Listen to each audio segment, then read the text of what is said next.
നെന്മാറ ഇരട്ടക്കൊലക്കേസ് പ്രതി ചെന്താമരയുടെ ജാമ്യാപേക്ഷയിൽ വിധി ഫെബ്രുവരി 27-ന് പുറപ്പെടുവിക്കും. അറസ്റ്റ് നടപടിക്രമങ്ങൾ പാലിക്കാതെയെന്ന് പ്രതിഭാഗം. അറസ്റ്റ് വിവരം രേഖാമൂലം അറിയിച്ചില്ലെന്നും പ്രതിഭാഗം വാദിച്ചു. എതിർത്ത് പ്രോസിക്യൂഷൻ. നടപടിക്രമങ്ങളിലെ വീഴ്ച ജാമ്യം നൽകാൻ കാരണമല്ലെന്ന് പ്രോസിക്യൂഷൻ വാദം.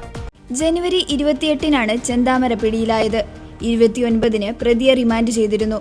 ജനുവരി 27-ന് രാവിലെയായിരുന്നു നെന്മാറ പോത്തുണ്ടിയിൽ നാടിനു നടുക്കിയ ഇരട്ട കൊലപാതകം നടന്നത്.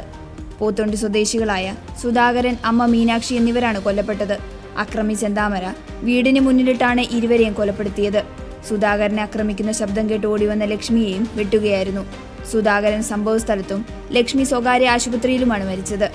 2019-ൽ സുധാകരന്റെ ഭാര്യ സജിതയെ ചെന്താമര കഴുത്തറുത്ത് കൊന്നിരുന്നു.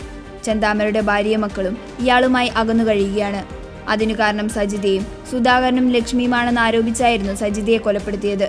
ഈ കേസിൽ ചെന്താമര ജാമ്യത്തിലിറങ്ങിയിരുന്നു.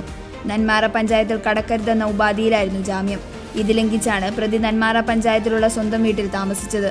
പോത്തുണ്ടിയിലെത്തി ആക്രമിക്കപ്പെട്ട കുടുംബത്തെ ഇയാൾ നിരന്തരം ഭീഷണിപ്പെടുത്തുകയും ചെയ്തിരുന്നു.